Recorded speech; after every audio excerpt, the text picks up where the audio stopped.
मेरा नाम पुरगतूस है। मैं एक मेडिकल डॉक्टर हूँ जर्मनी से और मैं एक माहिर नफ्सियात के तौर पे काम करता हूँ। मैं जब आपकी तकरीर सुनता हूँ और कुरान पाक पढ़ता हूँ तो मुझे कहीं ना कहीं कुछ डाउट नज़र आते हैं, खदशात नज़र आते हैं। कुछ जगहों पर कुरान में इंसान को बहुत डराया गया है और जो मेरे मरीज़ हैं बतौर माहिर नफ्सियात में उनमें देखता हूँ कि वो उसी डर के मारे बहुत परेशान रहते हैं। हमारे इस भाई ने सवाल किया है कि जब मैं कुरान पाक पढ़ता हूँ तो मुझे कुछ जगहों पर डाउट नज़र आता है, कुछ हिस्सों पर और कुछ हिस्सों पर नहीं नज़र आता। मेरे भाई आपका सवाल क्या है, आप ज़रा वजाहत कर सकते हैं? दरअसल आपकी तकरीरों में और कुरान पाक में बहुत सी जगहों पर इंसान को डराया गया है। कहीं पर उसे कहा गया है कि तुम्हें इनाम मिलेगा और कहीं कहा गया है कि तुम्हें सज़ा मिलेगी। इंसान के लिए कोई जगह नहीं छोड़ी गई है, उसे बांध दिया गया है और उसकी अपनी सोच को बंद कर दिया गया है। मैं इस पर आपकी राय चाहता हूँ। हमारे इस भाई ने सवाल किया है कि जब वो कुरान पढ़ता है तो उसे कुछ जगहों पर खदशात नजर आते हैं और कुछ पर नहीं, और उन्हें ऐसा लगता है कि कुरान ज़बरदस्ती काम करवाता है इनाम या फिर सज़ा का लालच देकर। मेरे भाई ये तो अच्छा है कि कुरान पाक में कोई डाउट नहीं है। आपको वो किताब पसंद आएगी जिसमें कोई डाउट ना हो या फिर वो जिसमें खदशात और डाउट हो। कुरान पाक की सूरह बकरा की शुरू की ही आयात अलिफ लाम मीम ला रैब फी। अलिफ लाम मीम मतलब ये वो किताब है जिसमें कोई डाउट या खदशा नहीं है, इसमें सब सच है। तो मुझे समझ नहीं आ रही कि आप क्यों चाहते हैं कि कुरान पाक में कोई डाउट मिले। मैं तो चाहूंगा कि मुझे वो किताब पढ़ने को मिले जिसमें कोई डाउट ना हो, सब सच लिखा हो। मैं आपके सवाल की तरफ आऊंगा। लेकिन हम सब लोगों को डाउट होता है। हाँ, डाउट होता है उन चीजों पर जिनके बारे में हमें कोई इल्म नहीं है, मगर कुरान पर तो अल्हम्दुलिल्लाह हमें कोई डाउट नहीं है।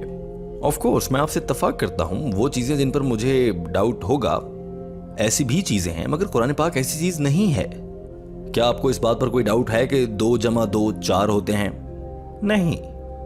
वेरी गुड, ये तो एक रिवायती सी बात है। बिल्कुल दुरुस्त। जितना ज्यादा यकीन आपको इस बात पर है कि 2 जमा 2 4 होते हैं, उतना ही यकीन मुझे इस बात पर है कि कुरान पाक में जो लिखा है वो बिल्कुल सच है। आपके सवाल की तरफ आते हैं मेरे भाई, आपके सवाल की तरफ आते हैं। मैं आपके सवाल का जवाब दूंगा। आपके सवाल की तरफ आते हैं। आपने कहा कि कुरान पाक में सज़ा की बात की गई है या फिर इनाम देने की बात की गई है, और आप चाहते हैं कि कोई इसका दरमियानी रास्ता भी हो। यही आपको एतराज़ भी है। लेकिन गौर करें, इंसानी नफ्सियात ऐसे ही तो काम करती हैं। मैं आपसे एक सवाल पूछता हूँ, जब कोई इम्तिहान में बहुत अच्छा परफॉर्म करता है तो हम क्या करते हैं? हम उसे इनाम देते हैं। कभी किसी को गोल्ड मेडल मिलता है, कहीं किसी को तारीफी सर्टिफिकेट दिया जाता है। सही कह रहा हूँ ना मैं? हाँ या ना? हाँ। और अगर कोई फेल हो जाता है तो हम उसे कह सकते हैं कि भाई पहले वाली क्लास दोबारा पढ़ो, यही तुम्हारी सजा है। सही, ये उसकी सजा हो जाती है। अब आप इसे सजा कहें या इनाम देना कहें, लेकिन ये इंसानी नफ्सियात का हिस्सा है। तो इस जिंदगी के बारे में अल्लाह ताला कुरान पाक की सूरह मुल्क चैप्टर नंबर 67 आयत नंबर 2 में इरशाद फरमाता है, अल्लज़ी खलकल मौत वल हयाता। ये अल्लाह ही है जिसने मौत और जिंदगी को बनाया है ताकि तुम्हें आजमा सके कि कौन मुत्तकी यानी कि परहेजगार है।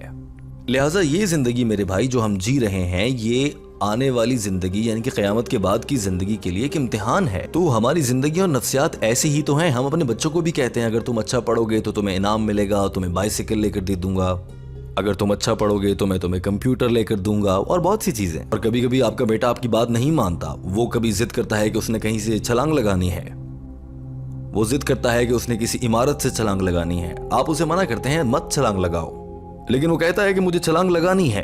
तो हो सकता है कि आप उसको थप्पड़ लगा दें सजा के तौर पर। कभी कभी बाप को एक मेहरबान बाप होने के लिए जालिम बाप बनना पड़ता है। अब कोई आकर ऐसे आदमी को कहे तुम कैसे बाप हो, अपने बेटे को थप्पड़ मारते हो, लेकिन आप बतौर माहिर नफ्सियात ये बात समझते होंगे मेरे भाई कि अगर बच्चा कभी बात नहीं मानता तो उसे थप्पड़ लगाना पड़ जाता है। क्यों? क्योंकि आप उसकी जिंदगी बचाना चाहते हैं।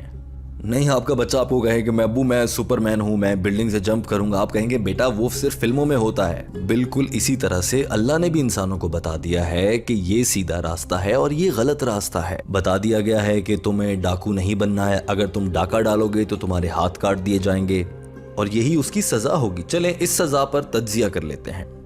अब दुनिया में जितने भी मज़ाहिब हैं, चाहे वो ईसाईयत हो, हिंदुइज्म हो, इस्लाम हो, यहूदियत हो, इस्लाम के अलावा दुनिया के सारे मजहब अच्छे काम करने का बताते हैं। लेकिन इस्लाम में और दीगर मज़ाहिब में फ़र्क ये है कि इस्लाम अच्छी चीज़ें बताने के साथ साथ वो रास्ते भी बताता है जिनसे आप अच्छे काम कर सकें। सारे मज़ाहिब ये कहते हैं कि डाकू मत बनो, डाका मत डालो, عیسائیت یہ کہتی ہے، یہودیت یہ کہتی ہے، ہندو مذہب میں بھی یہی ہے، اسلام بھی یہی کہتا ہے کہ ڈاکہ مت ڈالو۔ لیکن اسلام وہ راستہ بھی بتاتا ہے کہ جس سے ہم اپنے معاشرے کو ایسا کر لیں کہ کوئی ڈاکو بنے ہی نہ۔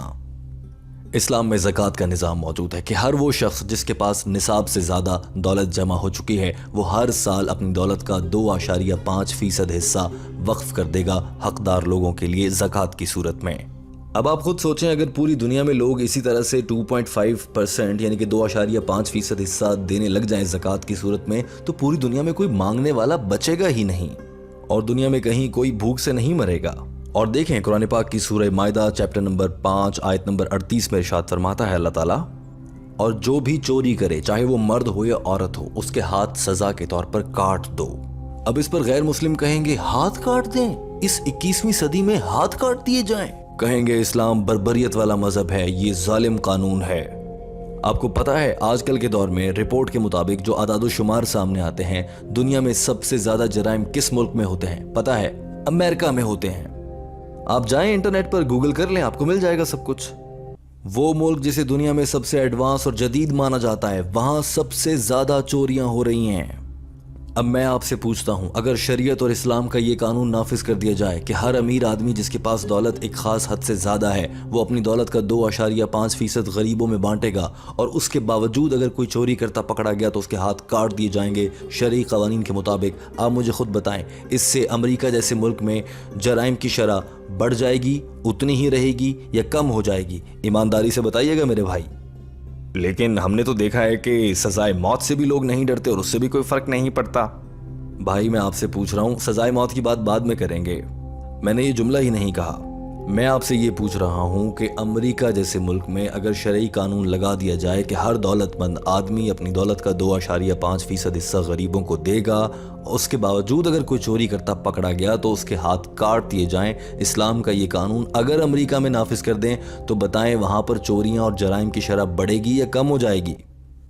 ہاں ہو سکتا ہے تھوڑی بہت کم ہو جائے۔ کم کہتے ہو یا زیادہ کہتے ہو، میں یہ کہتا ہوں اگر کم ہوتی ہے تو یہ قانون کیوں نافذ نہیں کر دیتے؟ کیا آپ کو معلوم بھی ہے آج کے دور میں دنیا میں سب سے کم جرائم اگر کسی ملک میں ہوتے ہیں تو وہ کون سا ہے؟ وہ سعودی عرب ہے۔ اس کی وجہ یہ بھی نہیں ہے کہ سعودی عرب کی پولیس بہت مضبوط ہے، امریکہ کی پولیس اچھی نہیں ہے۔ سعودی عرب میں قوانین بہت سخت ہیں، انہی کے ڈر سے لوگ جرم نہیں کرتے۔ سعودی عرب میں کوئی شخص چوری کرنے سے پہلے 10 دفعہ سوچتا ہے کہ اس کے بعد اس کا حشر کیا ہوگا۔ آپ کو پتا بھی ہے سعودی عرب میں مکہ میں کوئی دکاندار اپنی دکان بند نہیں کرتا، صرف ایک چھوٹی سی پتلی رسی آگے باندھ دیتا ہے۔ یہ اصول کیا آپ UK میں اپلائی کر سکتے ہیں؟ وہاں پر دکان ایسے کھلی چھوڑ سکتا ہے کوئی؟ نہیں، ایسے تو ہماری دکان ہی کوئی لے جائے گا۔ ہاں تمہاری دکان ہی کوئی اٹھا کر لے جائے گا۔ درست، تمہیں پتا ہے میری ماں ایک دفعہ UK میں تشریف لائیں، وہ گلی میں چل رہی تھیں، دن کی روشنی میں UK میں ایک آدمی آیا، ان کے گلے سے چین چھین کر بھاگ گیا اور کوئی کچھ نہ کر سکا، دیکھتے رہ گئے، دن دہاڑے واردات ہو گئی۔ یہ ہے سچ مغربی ممالک کا۔ یہ کام کوئی سعودی عرب میں کرنے کی ہمت کر سکتا ہے؟ کبھی نہیں۔ وجہ یہ نہیں ہے کہ سعودی عرب کی پولیس بہت ذہین ہے یا وہ بہت طاقتور ہوتے ہیں۔ امریکی پولیس کو دیکھیں آپ، انہوں نے بڑے بڑے اسلحے اپنے جسم پہ لگائے ہوئے ہیں، موٹے تازے، صحت مند اور بڑی بڑی ٹیکنالوجی کے ساتھ۔ ہاں ہم نے دیکھا ہے ان کے پاس جدید اسلحہ، جدید موٹر سائیکلیں، جدید کاریں ان کی پولیس والوں کے پاس۔ لیکن وہیں پر تو سب سے زیادہ جرائم ہوتے ہیں۔ آپ خدا کی شریعت وہاں پر نافذ کر دیں، اللہ کی شریعت کا نفاذ ہو جائے تو آپ کو خود ہی نتیجہ نظر آنے لگے گا۔ کوئی شک نہیں کہ جرائم رک جائیں گے۔ اور ہاں یہ کیا بھی گیا تھا، یہ نائجیریا میں کیا گیا تھا۔ نائجیریا کی ایک ریاست میں ایک مرتبہ یہ شریعت کا قانون نافذ کیا گیا، ایک دم سے ساری جرائم کی شرح نیچے آ گئی، جرائم ختم ہونے لگ گئے۔